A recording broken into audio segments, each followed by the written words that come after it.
All right, so we're going to start off with more authentication. Brett McDowell is going to take us through FIDO Alliance and what's happening there, as well as some architectural things, at least if that's still in there from what we talked about last night.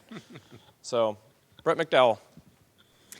Thank you. I came here today to answer a lot of questions about FIDO, what it is. So I have a lot of content. We don't have a lot of time together. And I also don't presume to know all your questions, so I'm going to try to get through this so there's some time at the end. So bear with me, I'm going to move a little quickly. Why FIDO? So the world has a password problem. That's our scope of work. I'm not going to bore you by showing you the same statistics you've seen 3 or 4 times already at this conference. You know we have a password problem. You know why. Essentially phishing and breaches. And so the FIDO solution is designed to address the phishing and the credential breach vulnerabilities. Why didn't we solve this with one-time passcodes? Well, basically usability first and foremost, and that users generally have not opted in for all those services that have gone the extra mile to implement this stuff and make it available. The adoption rates are abysmal, and it's because of usability. So whatever FIDO does, it had better address the usability. And, by the way, they're still phishable and still vulnerable to man-in-the-middle attacks. So we need a new model. And our model is called Fast Identity Online. But as Identirati, don't be confused. We're not into identity management. We are just focused on authentication and solving the password problem. The core idea here is that the online authentication in FIDO will happen with public key cryptography. That's the big difference, and I'll illustrate that a few times for you this morning.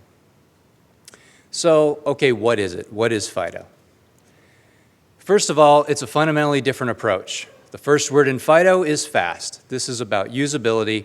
So we fail if FIDO isn't more usable than all the authentication options we've introduced before, PINs, passwords, OTPs.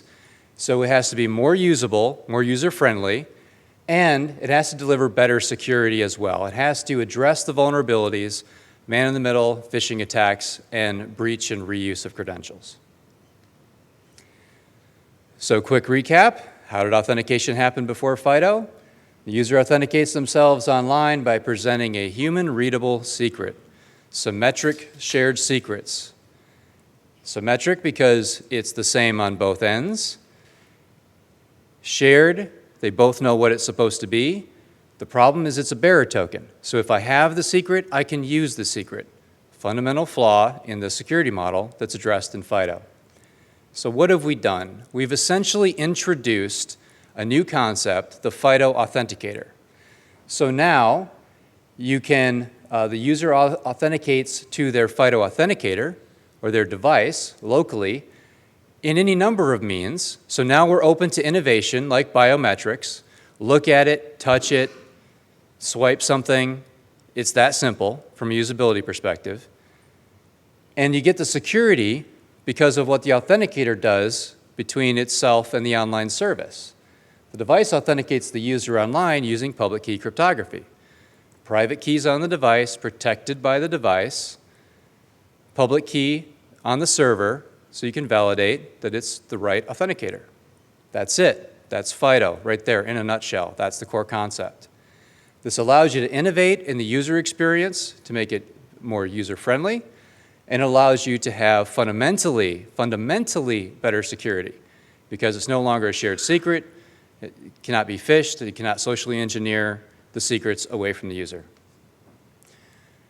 There are 2 primary use cases that we support today. FIDO 1.0. The first is a passwordless experience. You get this by using the FIDO UAF standards, Universal Authentication Framework. So it's simple as 1, 2, 3. You're challenged by the online service to authenticate using your local modality. Biometric verification is the typical local modality we're seeing be most popular, but it can be something else. There are other types of authenticators for sure.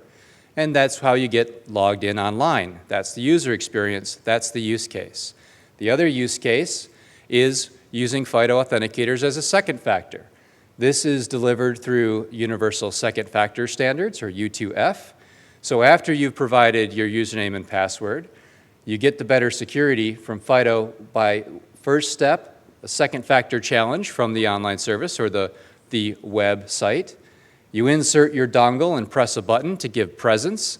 This allows for the cryptographic process to happen, and you're logged in online. There are other types of authenticators, not just USB devices that you touch, and more innovation coming in both of these areas.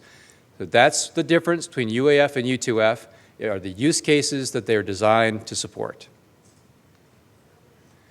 So how does this work to the user? How does it actually flow? So you have to bootstrap. You start in a trusted session. I'm using the credentials that I used before FIDO. So I'm in a session, however I got into that session. The online service sends an invitation. Would you like to register your FIDO authenticator with this service? Then you won't have to use your whatever it was before. You can use your FIDO authenticator instead. It's a usability proposition to the user. So they say, sure, I'll do that. They provide the local evidence, whatever that is. They touch a U2F device to give presence, or they present the biometric evidence if it's a biometric authenticator. That creates a new public-private key pair specific for that account. Private key is stored locally. The public key is given to the server. And that's it for registration. So that in the future, when you come back to this service and you need to be challenged to authenticate or to authorize a transaction, the service sends a FIDO challenge. The user presents the evidence, whether it's presence or biometric verification or whatever it is. That gives the authenticator the permission to grab the correct private key and sign the challenge, and that signed challenge goes back to the server, and you're authenticated because the server has the correct public key, and they can verify the signature on the challenge. So it's that simple. It's just that core online public-private key pair authentication that underlies FIDO. Online authentication using public key cryptography, and the abstraction layer of the FIDO authenticator that enables innovation for the user experience. That's why FIDO is taking off like a shot, and I'll cover the progress we've been making in the back half of this presentation. So I emphasized usability and I emphasized security, but FIDO is also privacy by design. Here are some of the key features of FIDO. There's no third party in the protocol. There's no one kind of seeing where you log in. There are no secrets on the server. So again, breach does not result in replay attacks of stolen credentials. The biometric data, if it's used, never leaves the device. Whatever the local authentication evidence is, it never leaves the device. If it's a PIN code, it never leaves the device. If it's biometric, it never leaves the device. There's no linkability between services, which you're familiar with that concept with federation, but there's no linkability even between accounts with a given service. So I'll pick on PayPal because they were the first deployer and I was on the team when that happened. And so PayPal does not get evidence from a FIDO authentication event of who the user is or what the device is. It's inferred. There's no identifier that comes from the device that could be used for tracking and correlation. It's inferred through the binding you do as a service provider to that public-private key pair, and inferred because you have the public key that could verify the signature. So you're saying, it's the same authenticator that was used before. But you're not getting an identifier that you can correlate with. You need to recognize the device. If you need to fingerprint the device, you still do that with the pre-existing mechanisms. FIDO gives you nothing new to correlate activity. This is the privacy by design piece. So to summarize, what is FIDO? It's better security for online services. It's reduced cost to the enterprise through the power of open standards and a single investment in infrastructure. So you do one integration and suddenly you can authenticate with, you can authenticate with all of these different devices in the marketplace. You don't have to integrate with every individual vendor. One integration investment, that saves money for the enterprise. And it's simpler and safer for consumers. So I briefly want to touch on who is FIDO. Who are these people that are working on FIDO? FIDO is a nonprofit trade association. It's an open organization with nearly 200 members from around the world. So it's similar to a lot of these other trade associations that probably many of you are members of today. I can't cover all 200 organizations, but I can focus on the companies that sit on the board. These are the companies that really set the strategy for FIDO, and they also represent our approach to building this alliance. We very deliberately worked to recruit companies to create balanced perspective, the balance between the relying parties or the online services, which, by the way, if you're an IDP, you're a FIDO relying party, right? You're relying on the FIDO authenticator. So sorry for that language is a little confusing. So we want the online services to make sure that they're giving us the requirements. We want the providers of devices and platforms to make sure that they can distribute this capability into the marketplace, bake it into their browsers, bake it into their operating systems, bake it into their devices. And we need innovators and market leaders who are enablers, building chips, building hardware, building trusted execution environments, building servers for the enterprise, and so forth. So these are the companies that sit on the board that are making it happen. We have a mission. It's a simple mission. It's ambitious, but it's simple. Step 1, develop specifications. Step 2, operate programs to help ensure the successful adoption of those specifications. Things like educational programs, seminars, certification testing, trademark licensing, and the like. Build the ecosystem. And 3, eventually, when our specifications reach the point of maturity where it's appropriate, move the specifications into formal standards bodies. That's our mission. Now, what's new and what's next? This is something that I want to get the chance to kind of slow down and go through with you, because this is what I think you need to understand better about FIDO. So the dotted line that's hard to see here is CIS 2014, where I was here talking about FIDO. So I want to pick up from where I left off. I had talked about how we had rapidly grown since launching in early 2013, lots and lots of companies getting involved, the FIDO Ready branding program, which let implementers put the FIDO logo on their implementation after interop testing draft specifications, draft and not final specifications. The fact that we published them for public review and that we started to see some deployments. So I was able to talk to you about Samsung and PayPal this time last year. But what's happened since then is what I'm going to get to next. But on the technical side, I wanted to say the big milestone since the last CIS is that we completed FIDO 1.0 specifications. They're done, they're baked, they're final, and they're public, and that's UAF and U2F. Let's talk a little bit about adoption, 2014 adoption. So we already touched on PayPal and Samsung and what they did with mobile payments using this technology. Alipay matched that a few months later in September of last year, deploying in China with, again, because this technology was on the Galaxy devices. And then Google in October launched the world's first U2F deployment. You've already heard some about that this week. So you can use your FIDO U2F tokens, and there's a marketplace of tokens you can buy. I think they link directly to Amazon with a pre-search, so you can just see the FIDO U2F security tokens out there.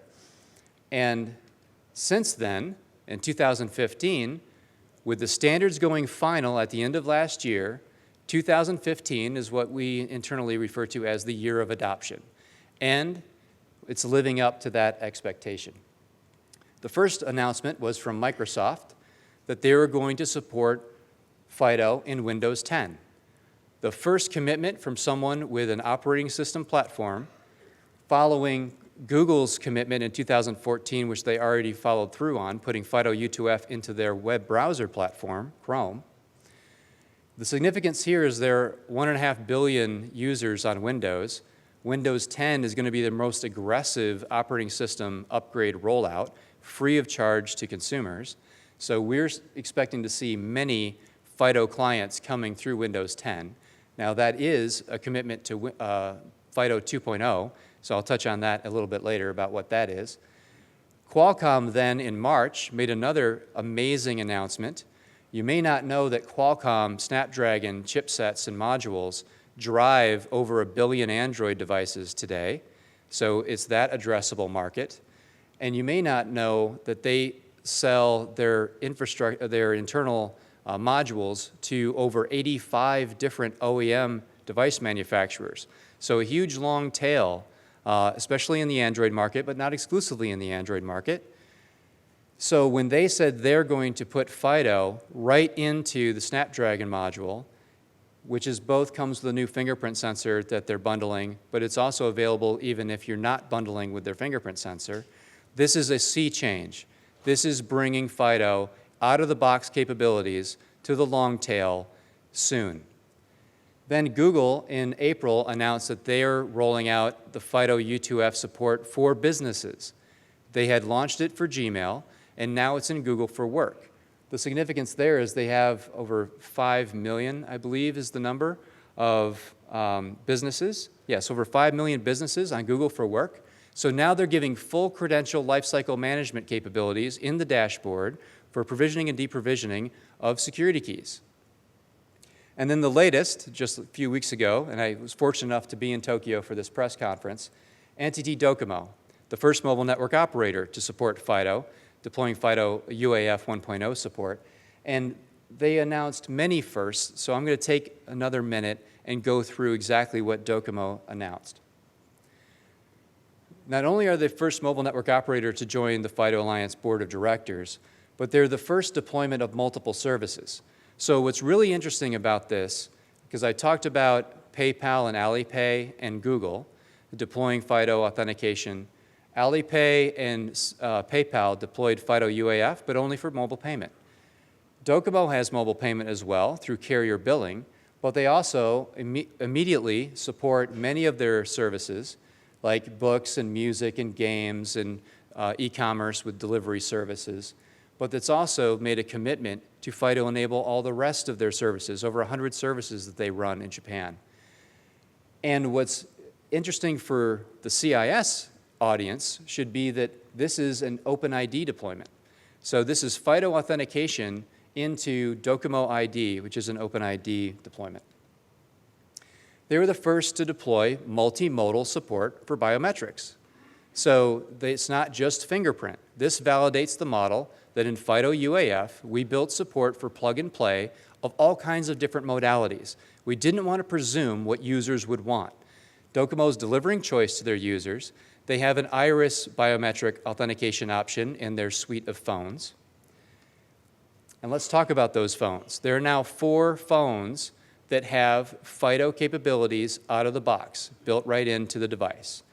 An iris scanner on the Fujitsu-built phone, and fingerprint sensors on Sharp, and of course, the Galaxy S6 and Galaxy S6 Edge. And these are FIDO certified. The FIDO certification program is also new. So what you need to understand about this is it is a conformance and interoperability program that we put in place to help ensure that all these FIDO devices actually work and work with your services when you deploy services. And here are the companies that have gone through the certification program. The first round of FIDO certification testing against the 1.0 final standards. Remember, these were standardized in December. The first certification event was at the end of April, and the outcome was announced in May. So these are all companies. We had 19 companies involved with 33 products that all were certified, and it's actually 21 if you count Sharp and Fujitsu, but they're actually Docomo phones, so Docomo is the brand that you see up there. The FIDO certification program is available to everyone. You don't have to be a member of the Alliance to go through it. It ensures interoperability, promotes FIDO ecosystem through branding. There are different steps you can take. Again, you first have to do conformance testing, and we have built testing tools for you to do that yourself online. And you can make sure that your UAF 1.0 and U2F 1.0 implementations are conformant to the spec that way.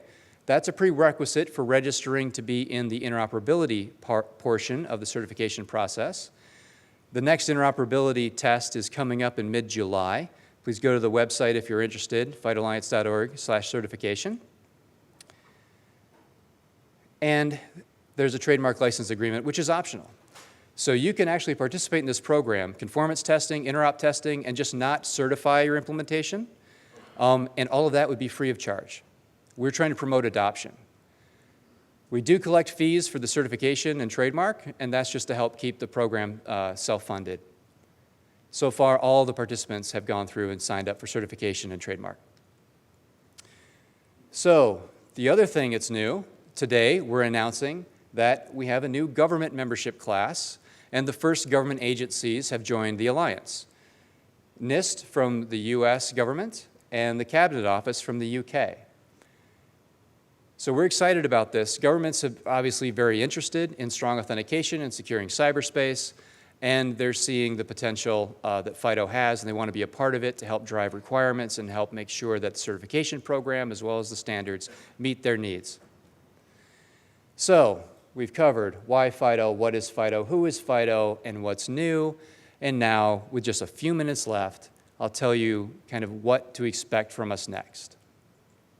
So this text is taken from our website announcing the existence of this thing called the FIDO 2.0 Technology Working Group and what its mission is. So what you need to know about FIDO 2.0 is that, yes, we are working on those new specs. But this is the logical next step for us to achieve our mission of getting FIDO onto everything, FIDO everywhere. So there are certain platform optimizations that are required if you really expect FIDO capabilities to be baked into browsers and websites, and you want to take the best of both worlds. And what we've seen with supporting both user verification use cases as well as second factor use cases. So that's what's in FIDO 2.0. The other thing you should know about FIDO 2.0 is it doesn't deprecate anything. It doesn't make anything obsolete. In fact, we're very deliberately building the certification program so that servers will be strongly incentivized to get the certification that means that they support everything that's ever been certified by FIDO. So this, on the server side, it'll interoperate with all the U2F tokens, all the UAF devices, as well as all the new FIDO 2.0 devices. In addition, FIDO U2F and UAF, they continue to work on the 1.0 specs. So you're going to get NFC and Bluetooth transports for U2F. You've thought of this as a USB token up until now. Think again, because now it's also useful as a good second token, second factor for mobile over Bluetooth or NFC. And because we are writing specs that have to get implemented at the platform level, beyond the abstract protocol, we actually do bindings into the platform. And so we've been pretty specific about how to deploy UAF on Android, and now we're going to add more specifics on how to deploy UAF on iOS, which has already been done by some implementers like Knock Knock Labs, but we're going to make it more standardized. So that's coming. On the second part, operating different programs, the FIDO certification program today is just functional testing, conformance and interoperability. We are investigating and working on a plan to add security testing, so especially for the authenticator. So take that into the lab, let them run this test, and then come out and with some kind of certification that shows how well your authenticator protects the private key. The second piece is biometrics. For those of you not familiar with the biometrics industry, you tend to evaluate the performance of biometrics in something called false accept rate and false reject rate. What you might not know, if you're not from the biometrics industry, is that those metrics aren't actually tied to an industry standard program more often than not. So the FIDO Alliance has been asked, since we're kind of bringing biometrics into the mass market, creating that consumer market opportunity, we've been asked to bring some normalization to how vendors advertise their false accept rate and false reject rate and the due diligence that goes into that. So we're still exploring exactly what that means. And we'll be launching the FIDO Authentication metadata service. So this is a way for relying parties to learn more from the device and to have that kind of cached in their server so that when new devices want to register, they can set a policy of the types of devices, the characteristics they're willing to trust. That comes from the metadata service, and that will be launched soon. We're launching a new liaison program to work with many of the other nonprofit industry associations represented here and elsewhere. And that will be launched very soon, so you'll see a lot of partnering going on with FIDO because everyone needs better authentication. And then more marketing and education programs. So if you didn't know, we run a webinar every month. So you go to our website, find out when the next webinar is, and come and you can ask your questions there. Seminars around the world, giving talks at conferences like this, and targeted outreach, especially in the public policy and regulatory area. And on the third part, submitting mature specifications to formal SDO, don't expect anything immediately here. We're going to reevaluate the maturity of our specifications after we've had more deployment experience with FIDO certified implementations. In the meantime, we are collaborating with other SDOs, especially the W3C. So what's really next, hopefully some of you who have not yet participating in the FIDO ecosystem will join the FIDO ecosystem. That simply means implementing a product, deploying these services, accepting FIDO authenticators if you run a service, introducing FIDO authentication into your enterprise, building FIDO products. And if you want to influence these outcomes, you want to influence how these programs are run, you want to influence certification testing, you want to influence FIDO 2.0, then what's next is for you to join the FIDO Alliance. And I'll be around all week if you have questions for me. And that leads us to the end of my prepared remarks. Thank you.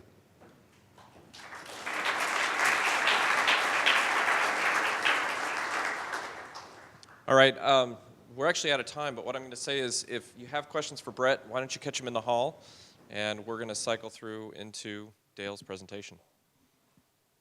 Is that okay, Brett? You okay with that?